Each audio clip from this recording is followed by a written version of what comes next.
Break के बाद news पंच में सभी का स्वागत। और अब बात करते हैं उत्तर प्रदेश की, जहां कैसे एक कोचिंग सेंटर मौत का घर बन गया, जहां दर्दनाक हादसा हुआ है कोचिंग सेंटर में धमाके की वजह से, और वहां 2 छात्रों की मौत तो हुई, साथ ही साथ 5 घायल हुए।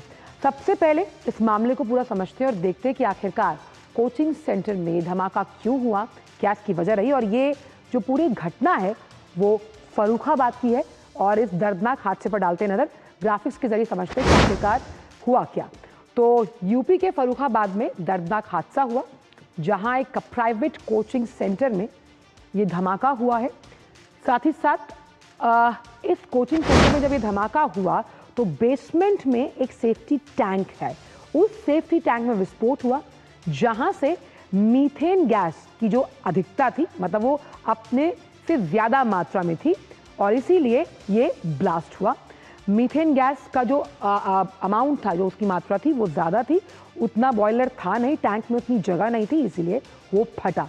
और इस वजह से इस धमाके में 2 छात्रों की मौत हुई है और 5 घायल। अब विस्फोट की अगर बात की जाए तो कोचिंग की जो पूरी बिल्डिंग है वो ध्वस्त होती हुई नजर आई। 200 मीटर दूर तक बिखरा हुआ मलबा इस बात की तस्दीक करता है, और 1 किलोमीटर दूर तक इस धमाके की आवाज सुनाई दी गई। तो आप समझे कि कितना भीषण ये हादसा रहा होगा।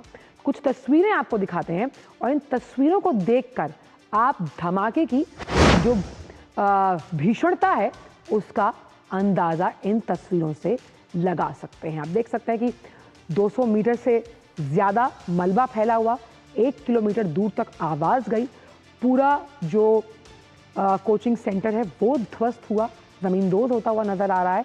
तो आप समझ सकते हैं कि सेप्टिक टैंक में जब धमाका हुआ होगा उस वक्त का सूरत हाल क्या रहा होगा।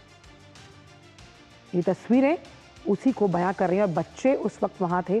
पुलिस अपने एक्शन मोड में नजर आ रही है, और कितना ज़्यादा मलबा है उससे आप इसका अंदाज़ा लगा सकते हैं। साथ ही साथ इस दर्दनाक, और आइए सबसे देखते हैं कि जो फर्रुखाबाद के डिस्ट्रिक्ट मजिस्ट्रेट हैं उनका क्या कहना है इस पूरे मामले पर। एक कोचिंग सेंटर था छोटे बच्चों का, और लाइब्रेरी भी चल रहा था। बेसमेंट खाली था, बेसमेंट में ही एक सेप्टिक टैंक था, और वहीं ब्लास्ट हुआ।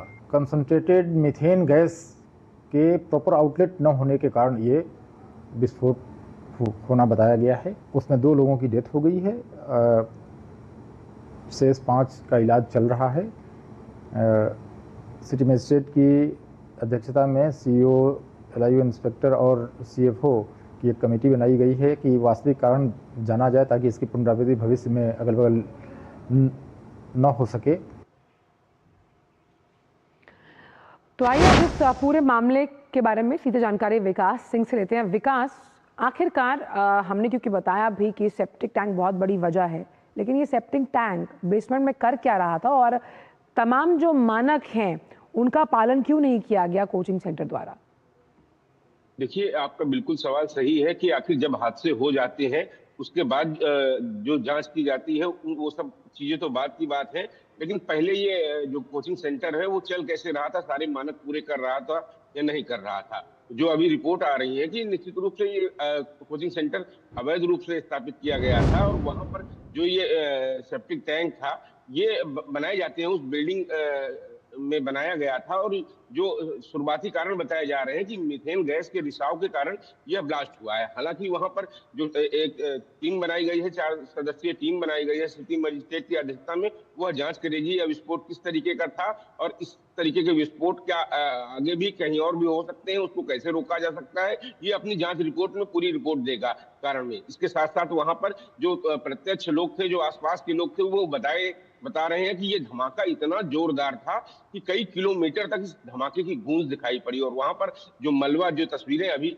देख रहे हैं हम लोग कि कितना ही बड़ा विस्फोट था ये, वहां पर पूरा मलबा बिखरा हुआ था, कई दूर दूर तक इसके कण गए हैं।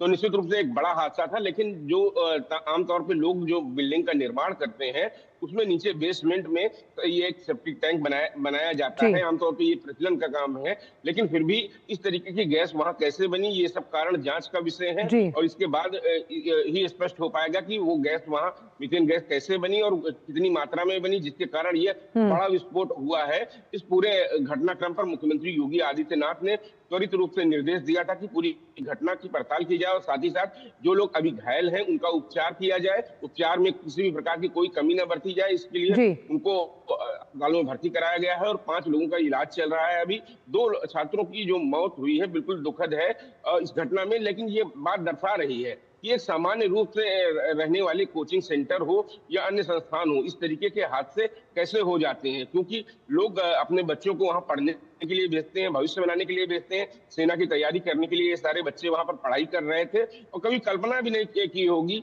कि ऐसे भी हादसे हो सकते हैं वहां। बिल्कुल बिल्कुल। दुखद घटना और है, इसीलिए दर्दनाक जांच घटना है और इस घटना में जांच रिपोर्ट के बाद स्पष्ट हो पाएगा पूरे कारणों का। हालांकि जी। वहां पर कल एटीएस की भी टीम पहुंची थी, वो भी विस्फोट किस तरीके से हुआ है उसने भी उसकी जांच पड़ताल की है और घटना स्थल पे जाकर और उसके बाद अस्पताल में जाकर वहां पर जो घायल भर्ती हैं, जो छात्र हैं, जी। उनसे भी उन्होंने बातचीत की है। तमाम सारे एविडेंस जुटाए जा बिल्कुल, रहे हैं कि उम्मीद करते हैं कि विस्फोट किस जांच तरीके के लिए का था। टीम गठित है, जल्दी रिपोर्ट सामने लेकर आएगी और कारणों का तो पता लगेगा ही, साथ ही किस तरह से कौन दोषी है और किस तरह उस पर शिकंजा कसा जाएगा। बहुत बहुत शुक्रिया विकास इन तमाम जानकारियों को हमसे साझा करने के लिए।